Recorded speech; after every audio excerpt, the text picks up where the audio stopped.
I see Tank Davis in the same light that I see Adrian Broner, meaning that I think he's going to end up like an Adrian Broner.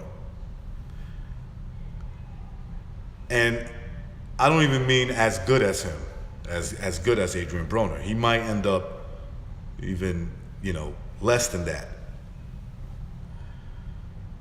If he's lucky, from what I'm seeing now, if he's lucky, he can be as good as Adrian Broner, right? Adrian Broner is one of those guys who's in the middle of that average fighter to elite fighter, in my opinion. That's the best way I could put it.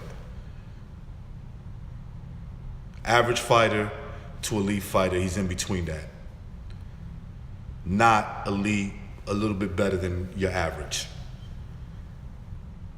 So Tank Davis, again, misses weight. Is this purposely done on his part?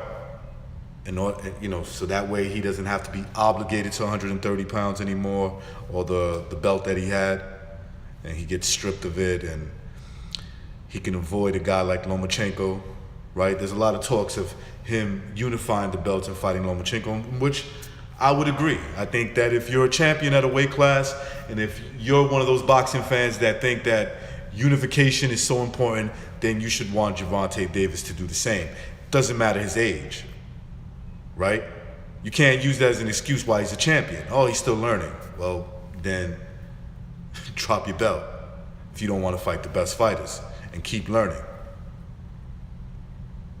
So it could have been an attempt to avoid those questions and avoid, for now, a fight with Vasyl Lomachenko. And it could be, it just very well could be that this is a guy who lives a sloppy lifestyle, right? If you look at Tank Davis, he's 22. The guy looks like he's in his fucking 30s. He could pass for a 30-year-old man, right? He's very light-skinned. Think about light-skinned people when you live in a bad lifestyle, you can see it.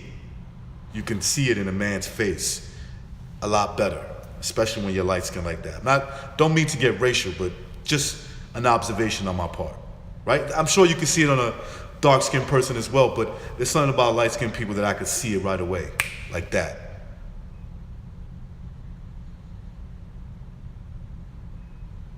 And I see that definitely in Gervonta Davis.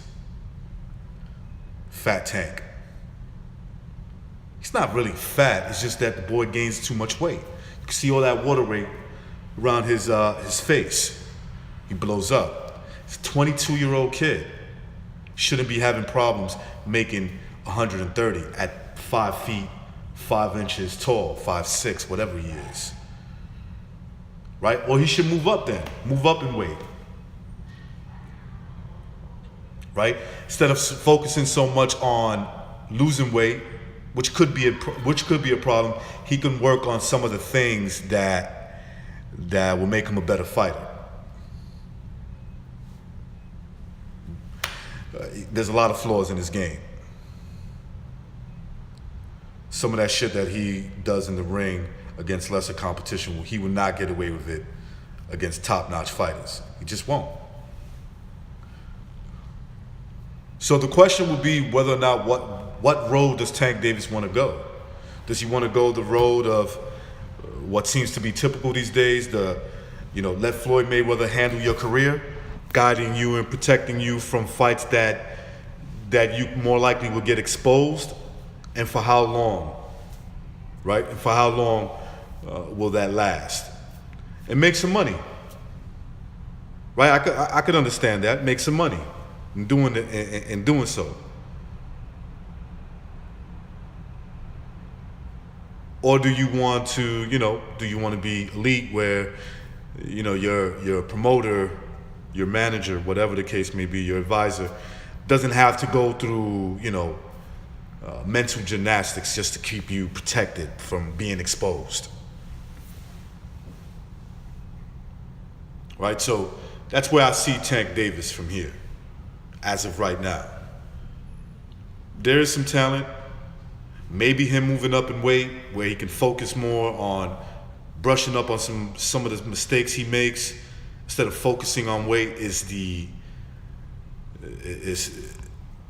is the antidote, for lack of a better word, for him to continue to succeed in his, in his boxing career. Either way, Tank Davis is not elite right now.